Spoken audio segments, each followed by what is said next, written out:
On debate, Senator Bellemare. Thank you. I would first like to acknowledge that the lands on which we are gathered are part of the unceded traditional territory of the Algonquin Anishinaabe people. Colleagues, on August 31st, the premiers of BC, Ontario, and Newfoundland and Labrador asked the Governor of the Bank of Canada to stop raising the key interest rate and to consider the human consequences of his monetary policy.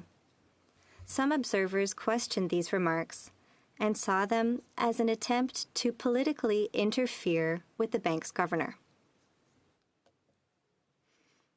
For my part, in these remarks, I recognized the expression of a deep sense of economic insecurity felt by the people of these provinces and echoed by the provincial premiers. Everyone wants to live in a country where our governments are working to provide us with basic physical and economic security.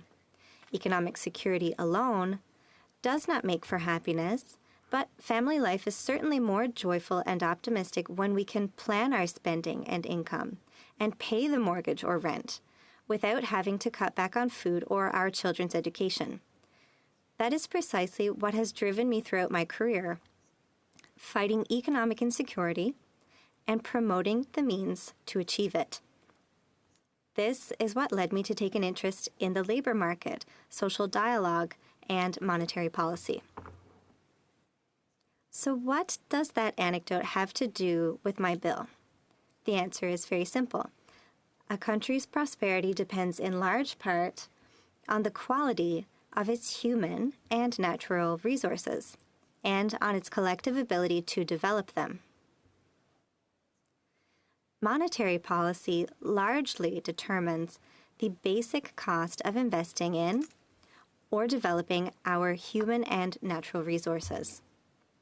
Monetary policy, therefore, has a major role to play in promoting a country's lasting prosperity, a basic condition for a nation's economic security. Monetary policy is a serious and delicate issue, and it deserves special attention because a country's standard of living depends on it. For this reason, no one person, even if they have an excellent team, can be expected to take full responsibility and bear the consequences. Colleagues, in what follows, I will explain, first in French and then in English, the nature of my bill and the main principles behind it. I hope you will understand why it's important to move it quickly through committee, rather. I hope you will participate in this second reading by asking me questions. My formal speech will be relatively brief. In one sentence, what is the purpose of my bill? If I had to summarize it in one sentence. The bill aims to strike a better balance between the Bank of Canada's independence and the need for transparency and accountability. To this end, the bill amends the Bank of Canada Act. More specifically, it adds a section on monetary policy, as well as a mandate and objectives. You might find that surprising, but this bill aims to fill an existential void in the current Act, which is silent on monetary policy and does not specify its objectives. This bill helps to bring the Bank of Canada's legal framework into line with that of other central banks comparable to Canada's. The bank was created in 1935, and its preamble, which works as its mandate, has never been reformulated since, even though the Act was revised in 1985. But only certain details were revised at that time. This bill does not change the spirit of the objectives set out in that preamble of 1935. Rather, its effect is to express the bank's mandate in clear language that can be understood today. S-275 also recognizes the bank's institutional independence. and it adds safeguards and obligations for transparency and accountability. In that way, it eases the decision-making burden of the governor. Imagine if you had to make these difficult decisions. Therefore, my bill will aim to strengthen public trust in the bank's decisions. To this end, it creates a monetary policy committee, known in my bill as the Standing Committee. And this committee is chaired by the governor and includes deputy governors as well as experts from outside the central bank. This is good governance practice, and it exists in other central banks. For example, in New Zealand, England. We could also say in the United States, and Australia is currently considering this option. This committee, made up of experts from diverse backgrounds, assures the public that monetary policy is determined independently, free from partisan political influence. The committee will also be responsible for overseeing cost-benefit analyses of the monetary strategy adopted, as well as the evaluation of monetary policy. Because currently there is no analysis of the consequences of monetary policy that is conducted regularly, and the bank itself carries out those analyses, which is not the practice in other countries.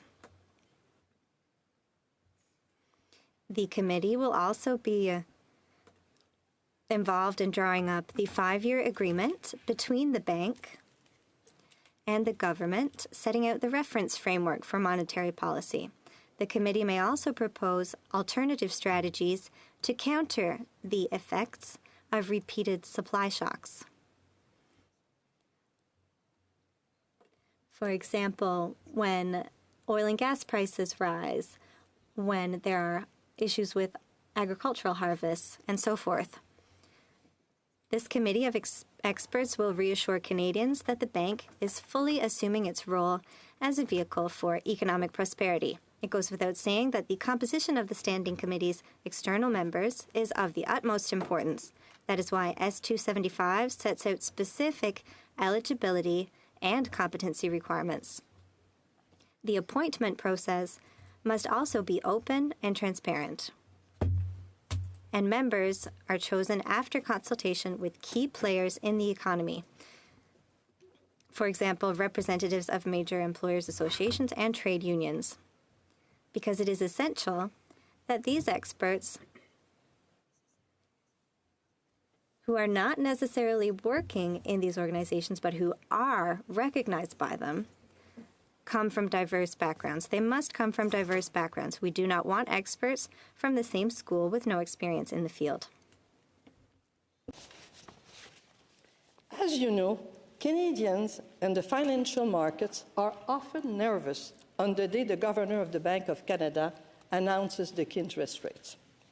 It is not surprising, given the financial consequences for people's wallet and the impact of this decision on the economy. Besides, most Canadians don't really know how this decision is made.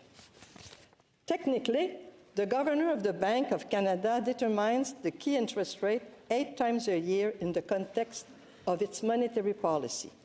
He is supported by his governing council, made up of deputy governor whom he has chosen and who work for the bank.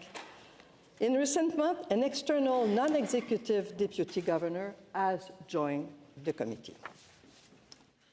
The governor and his team could get it wrong, and the Bank Act is of no assistance nor protection. The Bank Act was adopted, as I said, in 1935. The Act was amended through time and revised in 1985, but the objectives of the bank and the mandate of monetary policy were never specified in the Act. It is completely absent. The preamble of the Bank Act presents a list of objectives of equal importance, and the bank, on its website, summarizes this preamble as follows. The bank has the mandate to promote the economic and financial welfare of Canada. And to this effect, the Article 8 of the Act gives the governors full powers to act as he sees fit, without any transparency requirements. However, since 1991, ça fait donc plus de 30 ans, So over 30 years? a monetary policy framework is specified in a 5-year agreement prepared by the bank and agreed with the government through the Minister of Finance. This framework determines the target in terms of inflation rate without specifying the time frame for achieving it. For the last 30 years, and renewed in December 2021, this agreement, only some words have changed. This agreement has targeted a 2% year-on-year increase in the overall consumer price index.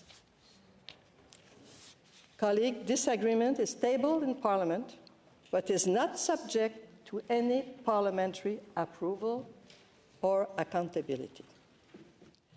This document, which has no legal force because it's not in the law, allows the government to raise the interest rate if and when the overall CPI increased by more than 2%.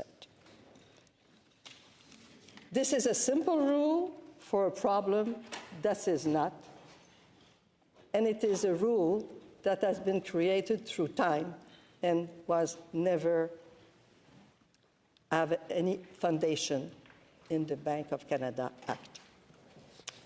And now, colleagues, as you know, inflation in the 21st century has become a more complex issue than in the previous one. It is not always an excess demand problem. Climate crisis, political uncertainty, reverse globalization, demographic issues all may create supply shocks that will impact inflation. Rising interest rates reduces aggregate demand with certainty.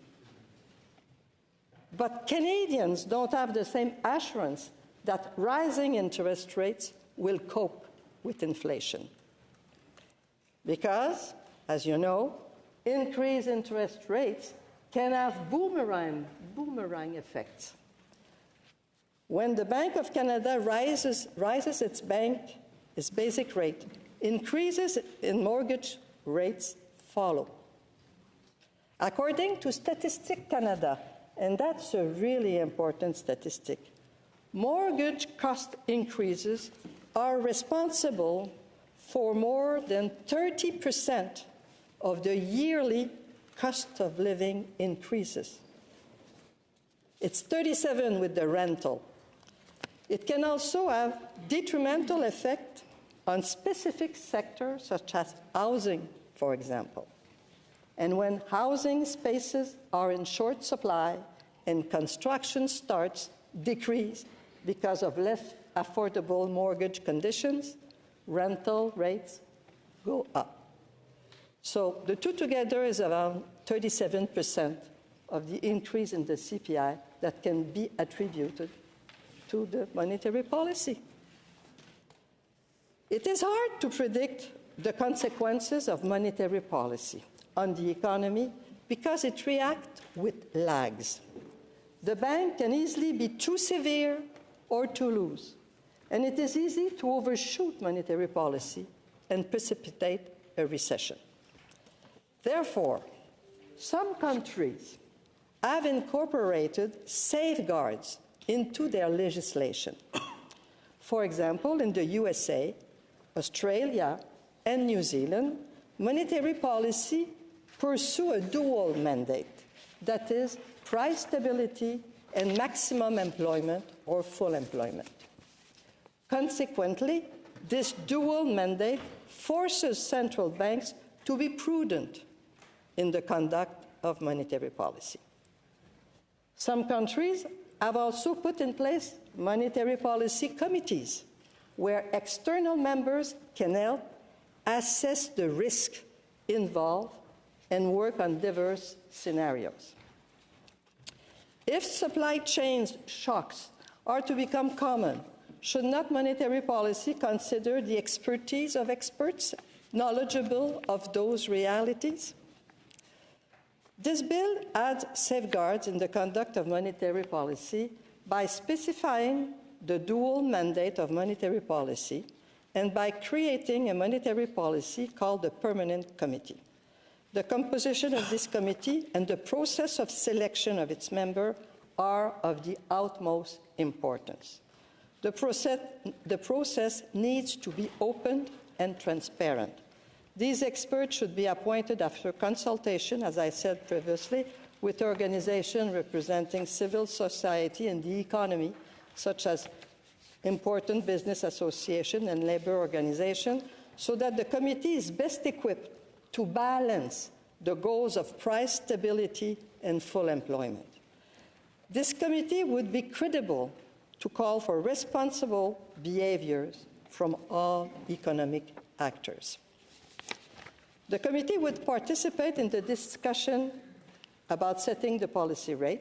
When I mean the committee, I mean the big committee chaired by the governor with the sub-governor and the external people, the external expert. They would participate, they would vote on setting the policy rate as they do elsewhere. The members would adopt the annual cost-benefit analysis framework that support policy, supervise the assessment of the effectiveness of monetary policy, because we can question the link between the rise in interest rate, as I said, and taming inflation. Ensure that the use of non-traditional tools is consistent with the bank's mandate, and it would participate in the drafting of the 5-year agreement with Canada. Last point, but not least, I have to say that some part of this bill have been inspired by the work done by a special committee appointed by the Government of Australia to review the Reserve Bank of Australia Act. And this report is entitled A Reserve Bank of Australia Fit for the Future. It was published in May 2023. And when I read this report, I said, that's a gift. That's a gift from I don't know who gave me the legitimacy to pursue what I wanted to do, is to introduce an amendment to the Bank of Canada so that it is modernized. But you know who was in the committee who wrote this important? There were 3 experts that were put together to put the report, and it benefited from the experience of an ex-deputy governor of the Bank of Canada. Guess who? Caroline Wilkins. And it's very, very interesting. So I got inspired by the recommendation of this report to draft this bill. So time has come, I think, colleagues, to demand greater transparency on the real impact of short and medium-term monetary policy on the Canadian economy, and to give the governor and his team the tools to achieve its main objective, because the main objective of the bank is prosperity. It is not price stability at all cost. And this is, when I realized that, this is how I said I have to talk about that. Because the governor and his team have all powers to do anything they want to propose prosperity, and nowhere in the bill, in the act of the Bank of Canada, is it underlined that price stability could be the sole objective. It cannot be the sole objective. And because of that, I think it is very important to think about that and to put in place the institutional change in the Act to balance the independence of the bank and accountability principle. By having this committee, this external committee, who would have the right to speak outside of the bank, it creates confidence in the population that the bank is doing the right thing. So I'm over with my speech. I can take questions if you want. I would be pleased to answer them. Thank you very much. Senator Wu. Happy to oblige, Senator Bellemare. Thank you for your speech. To what extent would you make the deliberations of this proposed Monetary Policy Committee public, particularly the minutes of their meetings and the detailed discussions that reveal the thinking of the members? As you know, in the Federal Reserve System, that there's always a lot of speculation about the different governors of the Federal Reserve System and the positions they take. I'm not sure how beneficial that is and how much more transparent that makes the American system. What is your proposal for this approach that you're suggesting? Thank you for the question, Senator. Je vais m'exprimer en français. If you don't mind, I'll answer in French.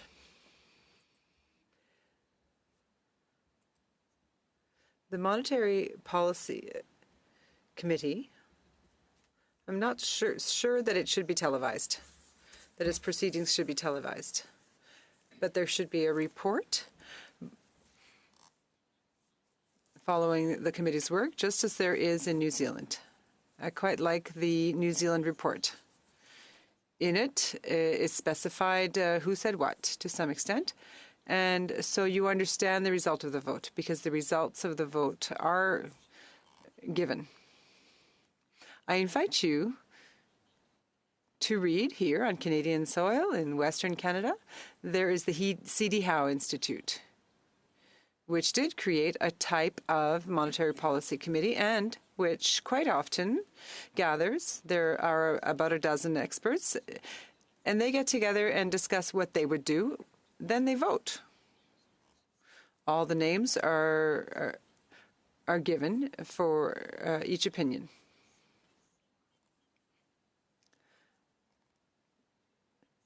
It would allow a more moderate and reserved monetary policy.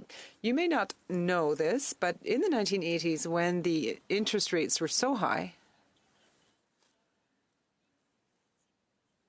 Canada had one of the most restrictive monetary policies in the world. And currently, Canada's monetary policy is relatively is still quite restrictive, given the inflation we're currently experiencing. If we were to remove the effects of mortgage rates and rental rates, we wouldn't be very far from our 2.6%. Before, there was a time during which the goals for inflation were between 1% and 3%, and there was a certain degree of latitude. So what we're currently doing, by being more restrictive and in quickly raising interest rates, is that there are several investment projects that are not being undertaken. We're not accelerating the transition towards the green economy, for example. That time cannot be regained. Lost prosperity is not regained. Investments that are not made cannot be regained. They don't catch up, which is why at the Banking Committee we saw that the GDP per capita is not at the same level as other developed countries. So My bill has no financial implications because these experts will not be compensated. When I was named to the Canada Economic Council, I was not remunerated. I did it for 6 years. It took up a great deal of my time, but I was delighted to be a member. So I think many experts from all kinds of backgrounds. I was interviewed on the radio earlier, and they said, "Don't you think people will fight?" No, I said, "No, not at all. I think people will simply vote, and we will see the results of that vote." I have three, as I see, and maybe if there's time, I can add. Okay, Senator Gignac. Senator Gignac, thank you, Madam Speaker. I salute my colleague's work, Senator Bellemare, on this bill. I know that you want to protect the independence and transparency of the Bank of Canada, and you know that I share your goals in both these respects.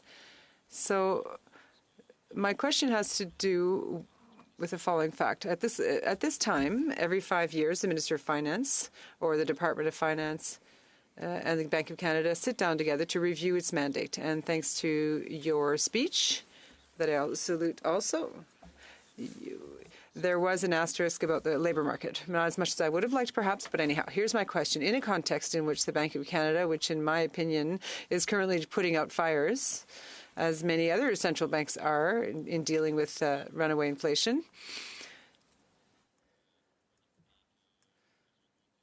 and in a context in which political leaders who are even ready to fire the current governor of the Bank of Canada, don't you think that launching this debate at this stage, when we're in the middle of fighting inflation, which is a big problem in my opinion, and leading and provoking this debate right now rather than in 3 years at the end of the mandate, it could disrupt financial markets because political debate will come into play, and the independence of the Bank of Canada will be questioned once again, and the debate will quickly become political and have political discussions about the future of the Bank of Canada. You talk about having 6 external members in your bill, so the governor of the Bank of Canada with their 2 colleagues will be find themselves in a minority around the table, since everyone would have an equal vote.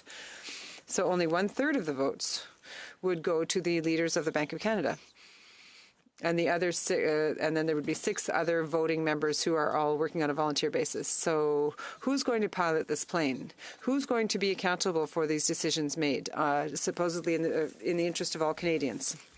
Senator Bellemare. Thank you, Senator Gignac. I do understand your concerns. In fact, you asked 2 questions. I think that the time for waiting for our monetary policies framework to be defined is now behind us. There is too much to do. So in that perspective, I think the Senate is the best institution to have a rigorous and wise consideration of these issues. In analyzing a bill such as this one, I think the conversation will remain on track, which is why I decided to raise these specific things to change in the Act to prevent us from going off track, following populist debate or whatever else may provoke that. Australia created such an experts panel in order to be able to make these very changes in a rigorous manner. Your second question, as to the number of members on the panel, is interesting, and I am open to debating that. This may be the beginning of that negotiation. Obviously, perhaps the numbers aren't right. Maybe we need to increase the number of assistant governors or deputy governors. Perhaps we could keep 6 or add 6 more to make it more equitable. It would be interesting to look at different options.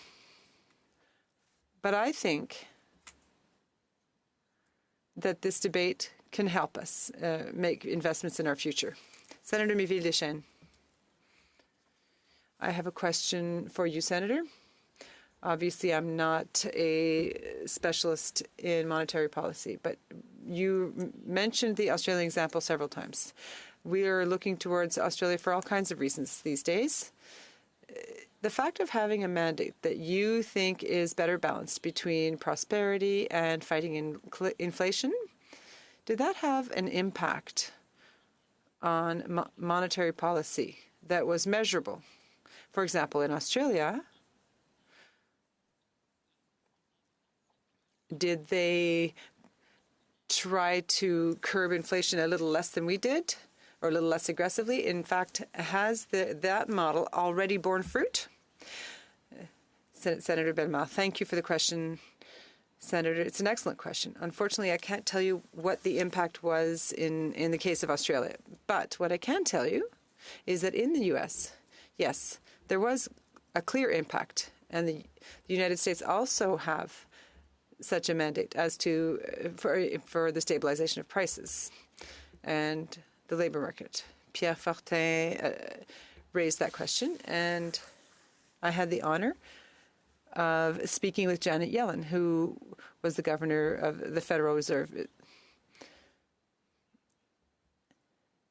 And I met with her just before she was appointed by President Biden.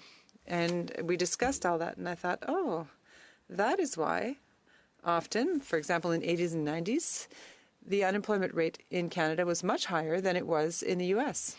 Personally, I studied that question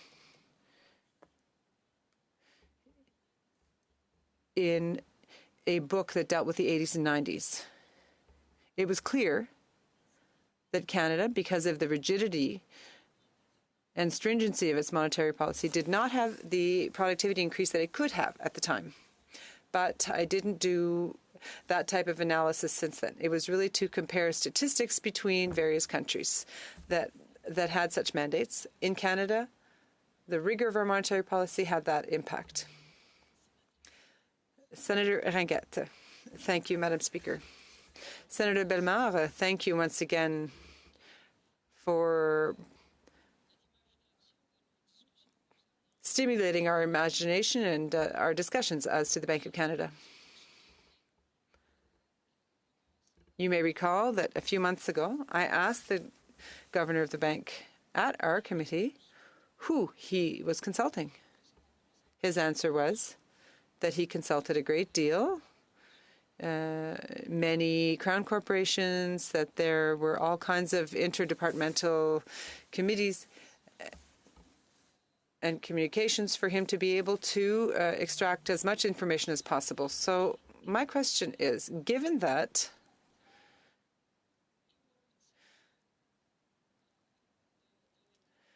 our economy evolves the way it does, whether because of the pandemic or supply chains or the environment,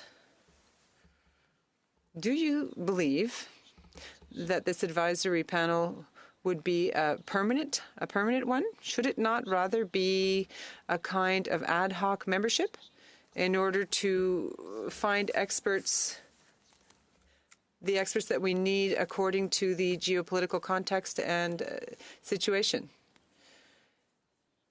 Thank you for the question. Personally, I think this should be a 3-year renewable mandate so that people can really delve deeply into these files. In the bill, the chosen experts must demonstrate exceptional competence in 2 of the 5 following areas: the labor market, open macroeconomics, supply chains. What are the other 2?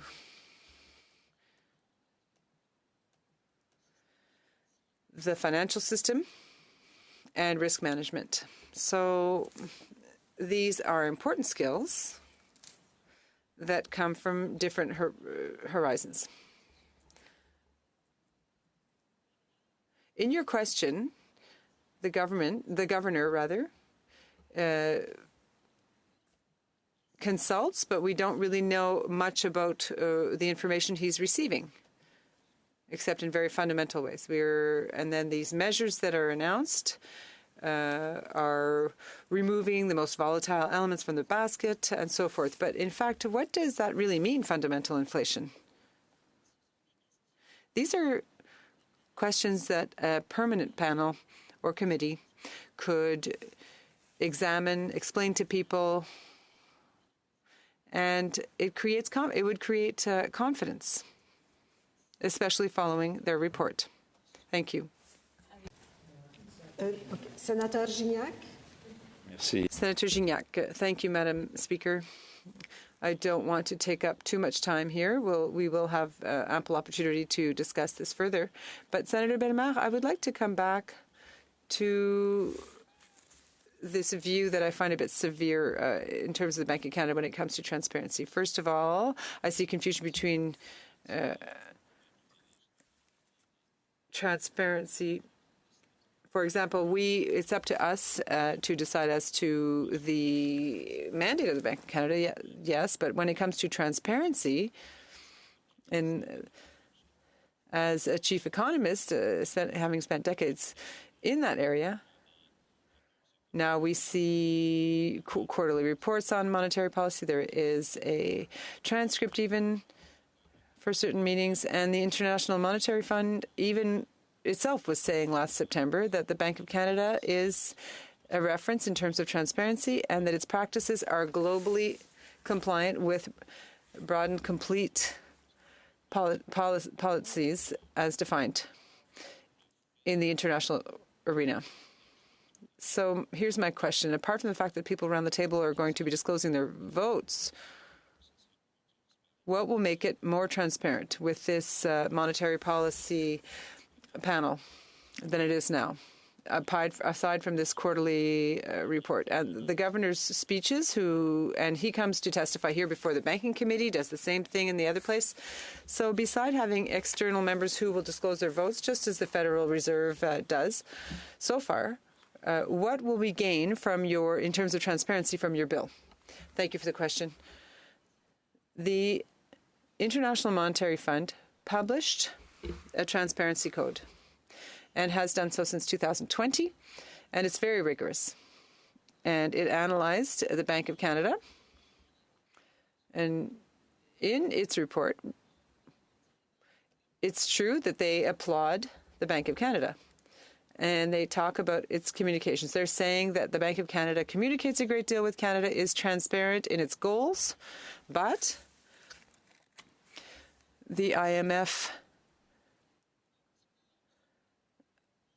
did say a little further on, more discreetly, that the bank could be more transparent in how it arrived at its results and in the follow-up management of its indicators.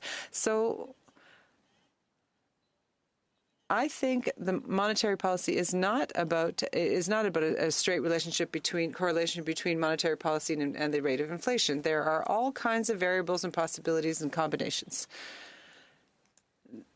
All kinds of strategies can be adopted as well. And I think it would be useful for the bank itself to measure the costs and benefits of its choices, to understand the financial impacts for Canadians, for businesses, the consequences on investment and on our productivity. This is my current view.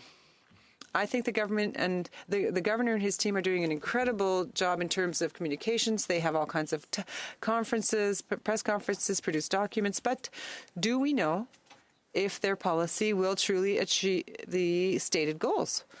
So I have doubts. I don't want to express those in my bill. That is not the purpose of my bill. My bill is to allow doubt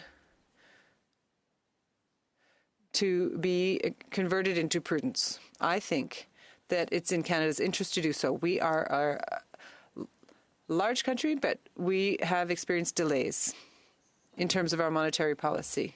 And it's necessary for our country to have a strong one, a robust one. We can't use interest rates like a yo-yo. It's too much. So I think we need to develop some prudence. And that's what that panel or committee would do. At the bank, I must say, I don't know how they sleep at night because when they're about to announce a hike in interest rates. I would be unable to do so. As an economist, knowing the impact that the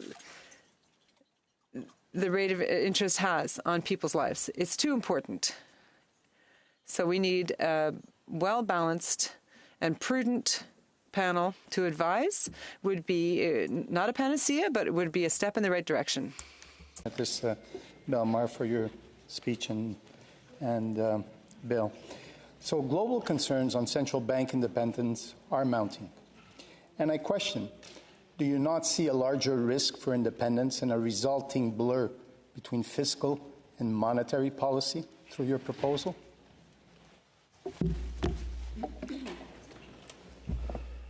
In my proposal, I'll try it in English. In my proposal, there is space to enable coordination of fiscal and monetary policy. Because, like it or not, monetary policy has an impact on fiscal policy because it's increased the debt service. And fiscal policy has an impact on the monetary side also of the equation. So if you have an expert in your monetary policy committee with observation from the Deputy Minister of Finance, you could have great coordination of fiscal and monetary policy to curb inflation while being completely independent from partisan politics. Because when we say the bank has to be independent of what, It has to be independent of the political parties in power so that it doesn't act in a partisan manner. If you have a committee of monetary policy, you have more reason to expect independence than not. So it increased the independence of the bank while multiplying the choices of policy decision. So it's an innovation in engineering, in social engineering or in economic engineering in a country that really needs some innovation.